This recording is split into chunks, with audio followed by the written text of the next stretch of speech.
Skechcraft is recorded in front of a live internet audience and supported by listeners like you. Please be sure to leave a review on iTunes, like and share our Facebook page, and subscribe to the YouTube channel. All links can be found at sketchcraft.com. That's Skechcraft, C-R-A-F-T, the name of the podcast, .com. Remember, every little bit counts, and it all helps to grow the show. Thanks.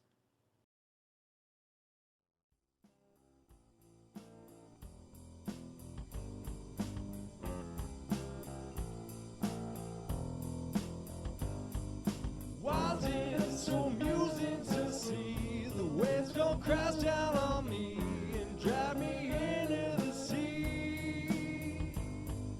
Was it so easy to be so indifferent to me when I wear my heart on my sleeve?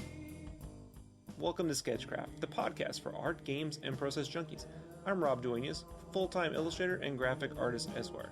This is an unedited podcast, which will probably contain strong language, so listener discretion is advised. Like a willow tree, getting pulled down by gravity. By gravity.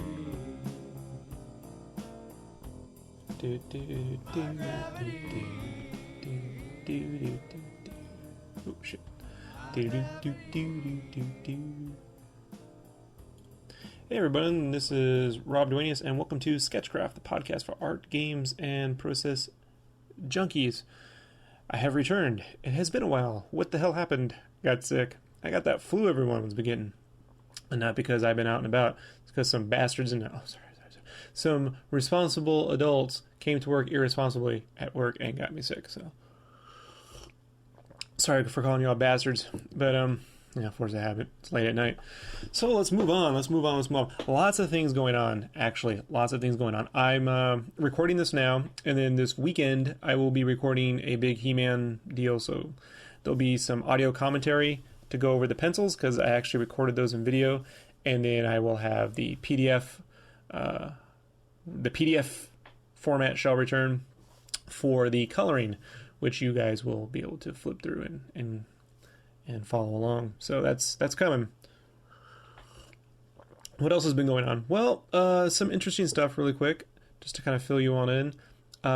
If you remember back in late August of last year up until October, I was planning on launching something called Game Cave Magazine, which is going to be sort of a very print-on-demand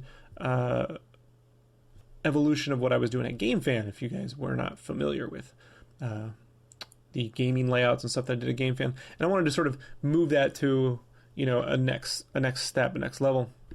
And that sort of fell through the floor. It didn't really work out for a bunch of reasons. So anyhow, I took a couple months off, sort of regained my senses, came back, did some stuff, got some commissions going. And now I'm gearing up to figure out what I want to do for the rest of my life. No pressure. So I come to find out that, sorry, the coffee's a little strong tonight. I come to think about it, and there's a lot of things I like to do, but immediately I'd like to make something. I like to make something immediate. So I've had some, I've been writing. I've been writing comics, my own stuff for a long time now, and that's sitting there. It's just fine. It's not going anywhere. However, each comic is going to take about a year to 2 years to sort of get through. Could be even 3, the way I work. So I'm not in the mood to go through another 3-year ordeal right now, or even a 12-month ordeal. I kind of want to get something going, because it's been a year now since I left GameFam. A little over a year and a couple months, and I'm about fed up with the way the world works right now. So what that all means is that I'm bringing back Game Cave Magazine. It's something I actually really wanted to do, so I'm going to bring that back. I got James, my buddy, to help me back on board.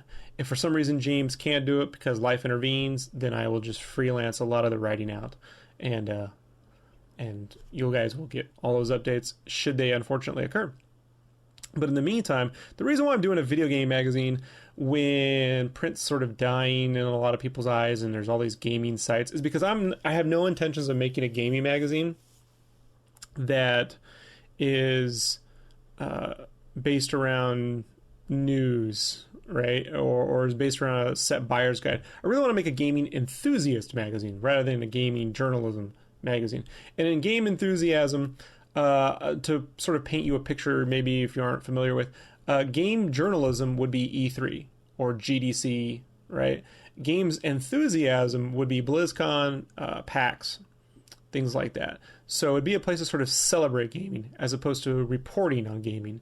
And even though I want to cover modern stuff, obviously within the window, more or less, I want to cover modern games regardless, whether it's the history of a series or a really in-depth look on something.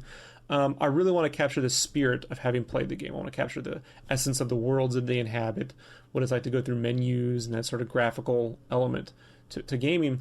And I want to sort of do it in a manner in which it sort of gives you a sense of nostalgia, even if the game is new. So there's going to be a lot of retro. It's going to be split half and half, modern, retro. But I sort of want to, do it in a way that's fun and doesn't reek of hoity-toddy, stuff. I just want to be a place where you can go in there and go, wow, that's really funny. It's fun to read, or wow, I didn't know about that. You can learn something. But that it looks really cool too, and there's going to be art. I'm going to draw all the covers, and the insides are going to have stuff. So if you'd like to see some examples of things that I put together, in the show links, I've got some links to the Game Cave Magazine Facebook page, which I'm using for now.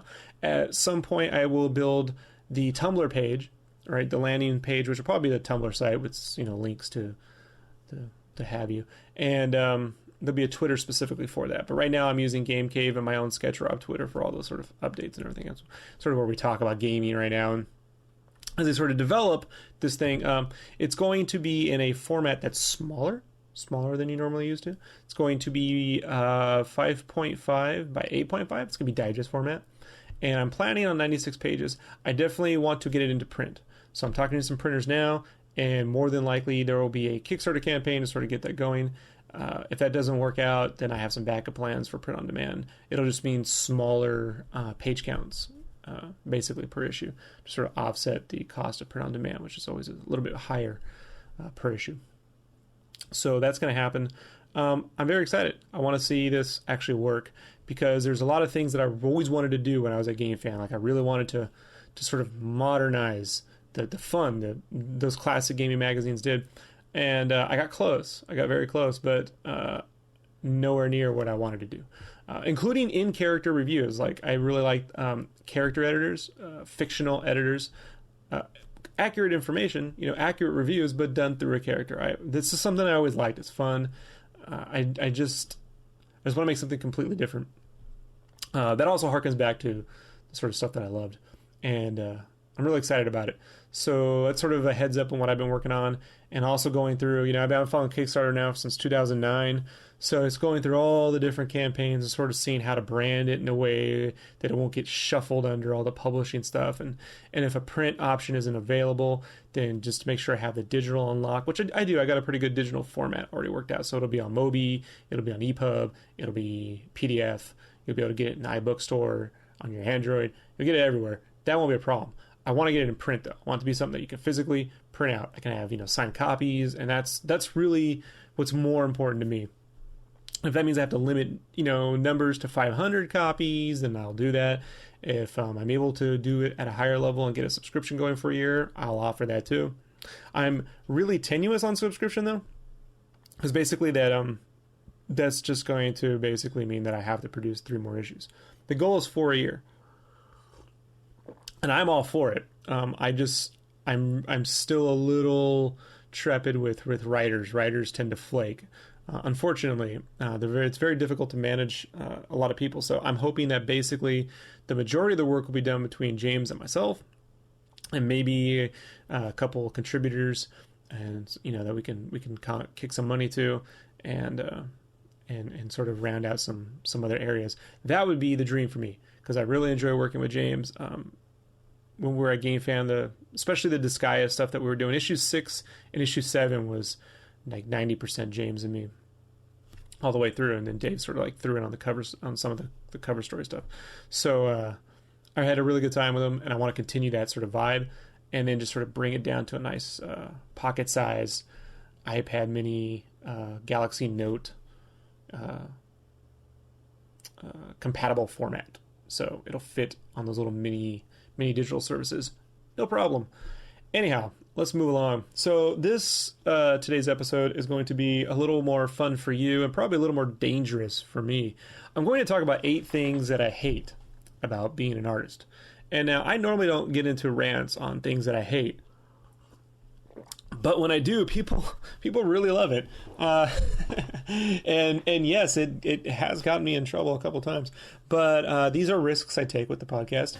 These views are purely my own and are not reflective of anybody else or any employer, yada yada, you know the deal. And if someone is considering hiring me someday in the future, and you're listening to this and you think, oh, this guy's a hotshot, just understand that that I'm probably going to say a bunch of crap you think yourself, and if you don't, then you're just bullshitting. No, honestly, I just think these are things that need to be talked about just as much as drawing tips or anything else.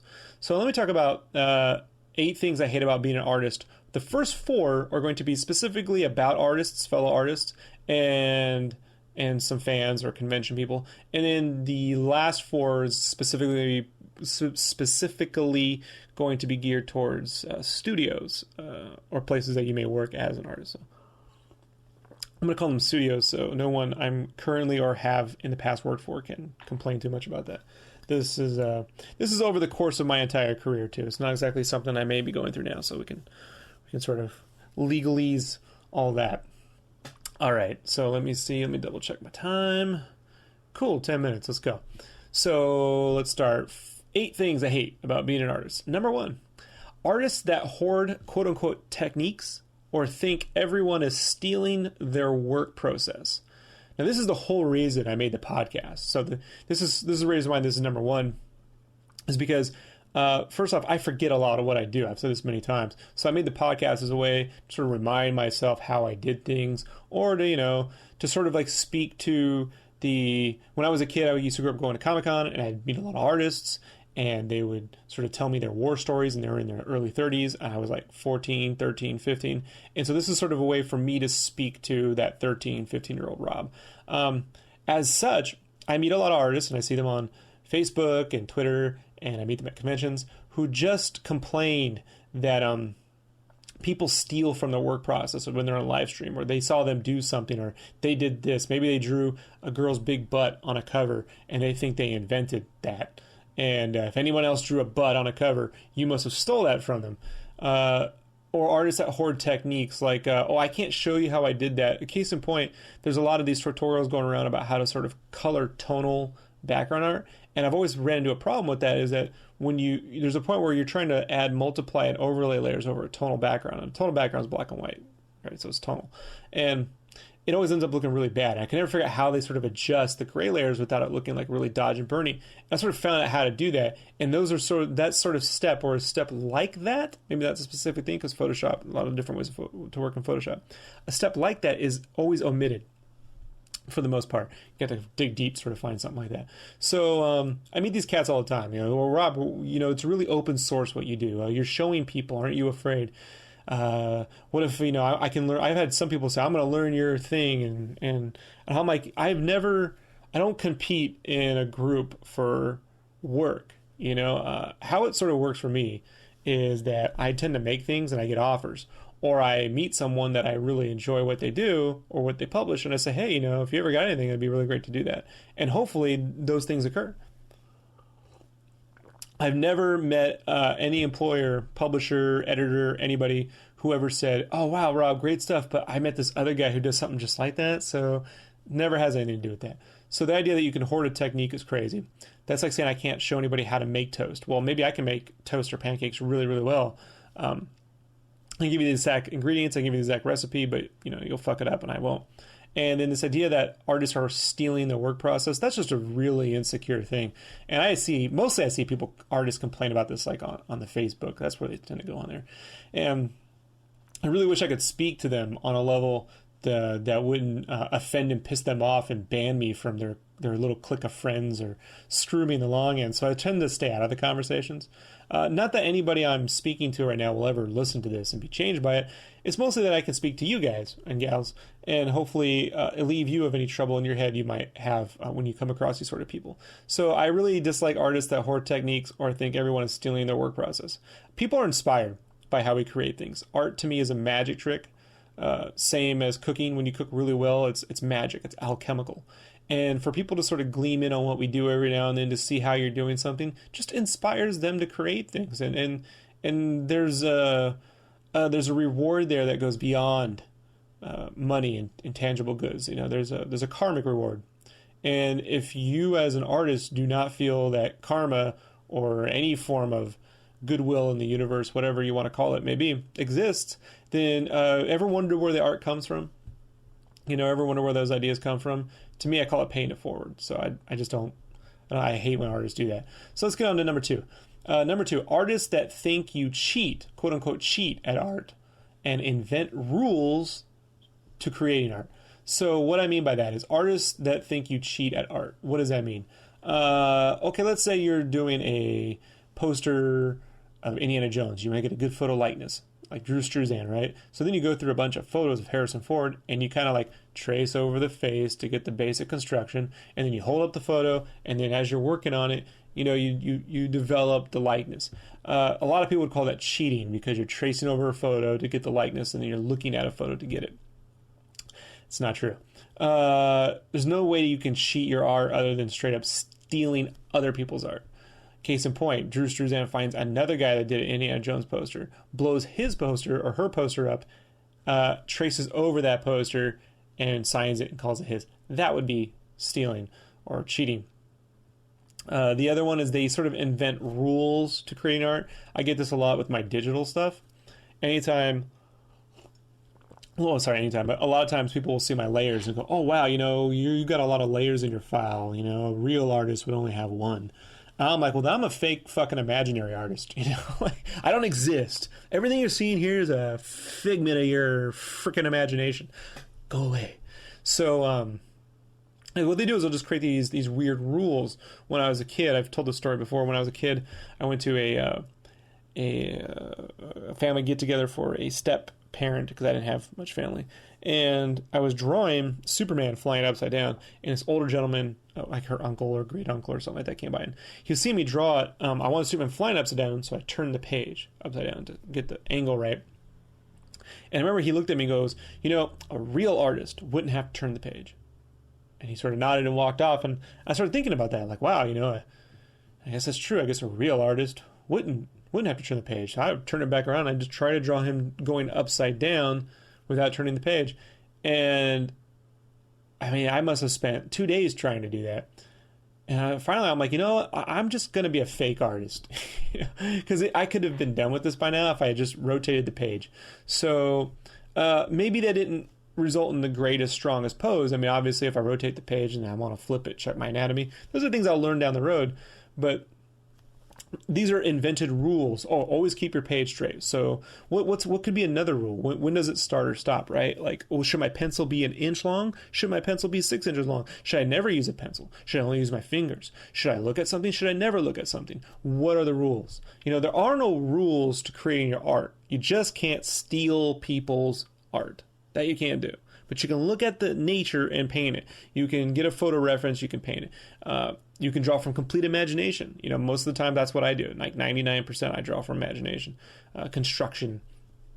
But I'll keep some reference from some artists that are fans, that I'm fans of, for inspiration. I'm not gleaming off them, but you know, I find that as I'm working, I like to keep sort of a target, right? Like a feel. And I learned this in an art department where I had to sort of like switch looks between one brand to another. In order to do that, you want to keep up sort of a wall of inspiration to keep yourself on target. So I'm not leaning on any one drawing, but I'm sort of using several to give myself, you know, a target to fit in that sort of bubble of stuff.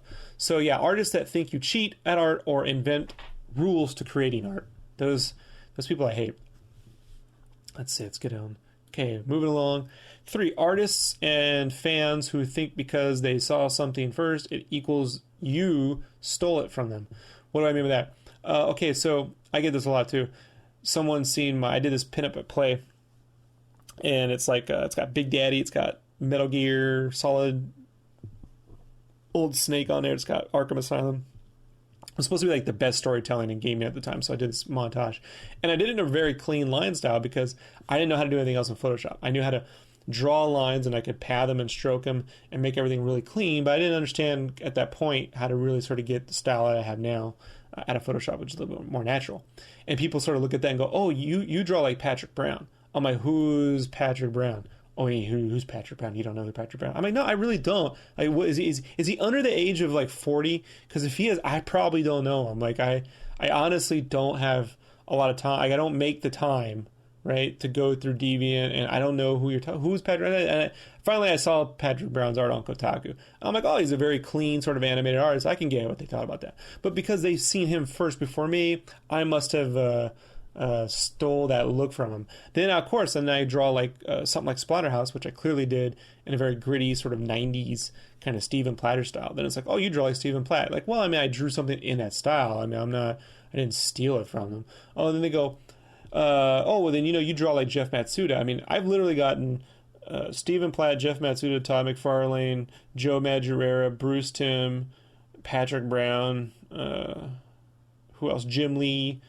I mean, dude, if you can get Stephen Platt, Jeff Matsuda, and Patrick Brown like in the same little like line, you got a hell of a range, kid. So, but it's just funny. It's because they saw it somewhere, you must have stole it. So those people drive me nuts, and sometimes they don't even mean to use the word stole, but they'll use the word stole. Like they don't really mean you're stealing it, but that's the word they use. I catch artists doing it all the time. Like there's some interviews, there's a great blog, like character design blog, and he always says, what techniques have you stolen from other artists? And I'm like, I don't like that word stole. I mean, I didn't steal. I didn't rob their talent pool in the middle of the night. They came back and the pool was fucking empty.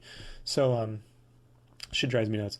So number 4, artists and convention booths who shout out to people, sing, slam products on tables, or feel the need to be a show to get people to come to their table. It's a long one. Let me say that again. Artists and or convention boothers who shout out to people, sing, slam products on the table, or feel the need to be a spectacle to get people to come to their table. And I'm talking about those artists whose art isn't really great, and so they feel the need to like yell out, hey, come here, come look at my stuff. And usually it's for products. It's really about a single artist. Like, I got my comic, this comic, oh, you're gonna love this comic, come here. That shit never works, man. And you want to know something else? You cats out there, if you're ever listening, you ruin it for everyone else. I paid for my table too. I don't have to fucking hear that shit. What is with that crap? The worst I've ever had it was at Phoenix Con in 2010, I want to say it was. And I was the worst ever. And there was these people that made these replica lightsabers, and they would slam them on the table to show that they wouldn't break. And the fucking ringing put a migraine through my head.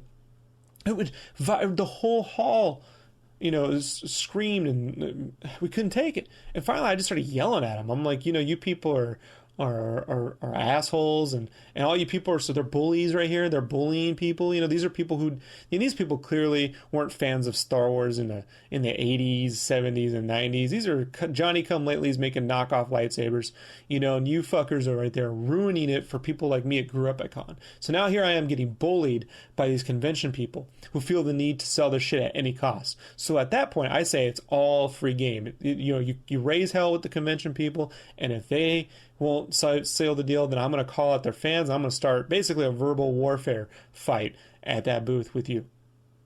So I really, really hate you people, and I wish you all I don't know if I wish you all to hell, but I wish you all to the DMV. I don't know. What's as bad as hell but not hell? I wish you all to the DMV. I mean, that's pretty good. I wish you all forever. I wish you to be raped by the TSA or something like that. So, okay, let me move on. So let's see, number 5, sorry. So we're moving into studios now, right? Like employers. Number 5, things that I hate. Studios that close after raking in millions of dollars. You know these places. I've worked for them, right? Where they make record profits, 70 million, 100 million. We got 10 million in the bank. We're the greatest ever. We've been around 10, 15, 20 years. And then the very next day, you're out of job. It's called fraud. pretty much. It's called fraud. And employees are never going to have the ability to collectively sue an employer who's frauded them out of their job.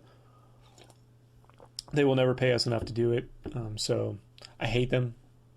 And don't think that it's a sob story. They just committed grand fraud, one way or the other. Somewhere they cooked the books, skimmed off the top, spent a lot of money on hotels or Vegas or some bullshit. It happened. I've never once heard of any place legitimately just not working out when they made that kind of money. No, they blew it. So I hate those places because they cost artists jobs.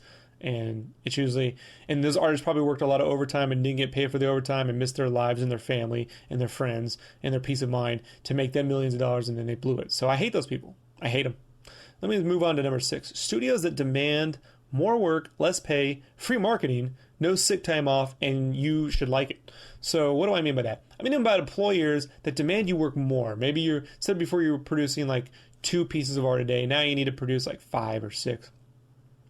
Less pay. And that doesn't always mean a pay cut. What that generally means is that you're never going to be paid the same that you would as a peer in the industry. Maybe you're coming down a few dollars, right? So free marketing, what does this mean? There's a lot of companies now that expect you to go to Facebook and post to all your friends the products that you're selling. I know a lot of friends have to deal with this. I've encountered it myself. I refuse to do it. But yeah, they expect free marketing. No sick time off. You don't get any sick time. I mean, especially as an artist, right? You should always be in perfect health, sitting on your ass 16 hours a day, eating shit food, hanging around a bunch of, half of them don't even bathe properly. Sad to say about artists and their hygiene, but not a lot of them are always the cleanest of folk, sad to say. And you should like it because you're being employed, and you could be at a job. So this moves me into number 7 on the backs of you could be at a job. Studios that threaten to fire you daily or several times a day. I have been at multiple places where they feel the need to remind you that at any step, if you do the wrong thing, you will be fired. Do this or you'll be fired. Do that or you'll be fired. Do this or you'll be fired. If this isn't done, you'll be fired. If we find anything like this, you're going to be fired. Well, then fucking fire me. Fire me. Just fire us all. Fire the whole fucking company. You guys can do the work. Shit, we don't need this trouble. It's like, man, I need the pay, but shit, I mean, if you have a heart on to fire us all, then fire us all. I can't be any more creative or get any more work done when I'm being threatened all day. All I really do is despise those people. I despise them. I hold strong contempt for them. I dream about them losing a foot to a blender or something, Or maybe they eat a razor blade burrito and I don't give a shit. You know what I mean? So... like, this is those kinds of people that I just can't stand. And unfortunately, there's just a lot of them. And really, unfortunately, there's more of them than I've ever encountered. People that sort of respect and appreciate the level of contribution you make. Especially if you're in a place that strongly depends on the art. You guys are like the front line. You're creating the money from thin air, from the ether. You pull it out from the ether and you construct something that's going to make them money. And mostly what they do is shit on you. So it's the oldest story in the book. I'm not the first artist to mention it, nor will I be the last. But those people I can't fucking stand, and hope they end up with type 2 diabetes. No, okay. So let me move on. That's harsh. I know it's harsh. It's harsh. But this is a hateful podcast, so you gotta have a little hate. Don't take it personal. So, lastly, the 8th thing I hate about being an artist more than anything in the world is marketing departments. I hate marketing departments. I love products to be marketed. All right, I want people to know the things that I make. The problem is modern marketing departments suck all ass beyond all recognition, and they're not really departments. They're actually outsourced to a PR firm. So really, I should amend this to say PR firms I hate. I hate public relations firms. I hate public relations firms. I hate public relations firms. And if anyone here works for a PR firm, and you're like, Rob, why do you hate me? I didn't do anything wrong to you. Well, it's your industry that's put me out of more jobs than anything else I can think of. Honest to God, the PR firms don't get it. Now, maybe you work for a great PR firm, right? For like Apple or something, they kind of like, you do your job. Great. But if you've worked for a PR firm in video games, comic books, or apparel, I hate your industry to all end. You've caused me so much pain and discomfort. They don't care. They just don't care. And if you really want to see this in a manner in which you may be able to grasp or understand, because you probably have no relationship to video game PR firms or comic book PR firms or apparel PR firms, is go look at movie posters. Right? Movie posters are a great example of how fucking horrible PR firms are for everybody in mankind and creativedom. There's a book that Drew Struzan put out, a hero of mine, called The Art of Drew Struzan. I will put a link in the show links. It's available at Amazon. I don't get any points when you buy one of these things, by the way. I don't have like one of those Amazon click through here, we get some shit. I don't get none of that. But he made a book, and it's all in his words, and it starts from his first Raiders of the Lost Ark up to like the Kingdom of the Crystal Skull and some stuff he did for Hellboy. And it goes all the way through, and it shows you the process of him dealing with marketing departments. And at the end, he just quits. He retires. You know, he basically shows and explains the how and whys of marketing departments completely failing and disappearing over the course of 30 years almost. And that's because that people who actually create art are no longer become art directors. It's just people who can sort of Photoshop monkey their way around. And, you know, he went from creating 3 comps, right, initially for like Raiders and then picking one and making it, to having to do 500 comps for Kingdom of the Crystal Skull. And then he didn't even paint that. It was colored digitally in Photoshop and printed out free for like for the Comic-Con. So like 500 comps to get a free Comic-Con poster, or 3 to get the actual theatrical poster that he did for Europe. So it's like, that's the problem. And I would love to say that in apparel we call these sales reps. These people ruin my day too. They turn what used to be 20 shirts maybe you'd do for a presentation. Now our whole art department will have to put together 300 shirts for the same 30-minute meeting. And they never get through all those shirts. And all those designs sort of disappear into the ether. And we're just killing ourselves to get 300 designs out for no fucking reason, other than some bullshit sales rep wants to get the biggest commission they can think of, and they want to have one of everything they can think of. And since they don't have to make it, they just keep writing down numbers on a sheet. 20 of this, 6 of this, 6 of that, 12 of this, 14 of this, 16 of this, 18 of this, 12 of this, 6 of that. Next thing you know, you got 300 fucking designs. You know, you couldn't even sample 300 designs. It's ridiculous. And it just drives me nuts. It's no respect for the creative process whatsoever. So that's it for my hate. It's a very hate-filled podcast. It'll probably be a while before I do that again. I'm going to get some feedback. Speaking of feedback, if you have any questions, comments, please send them to rob@sketchcraft, craft.com. That's the name of the podcast.com, rob@sketchcraft. And I will be posting a Game Cave podcast here pretty soon, sort of, again, re-outlining my whole vision for the magazine in greater detail than I had today. So hopefully I can get James in on that. You all have a good time, a good day. I will convene with you again this weekend for some He-Man stuff. Talk to you later. Bye.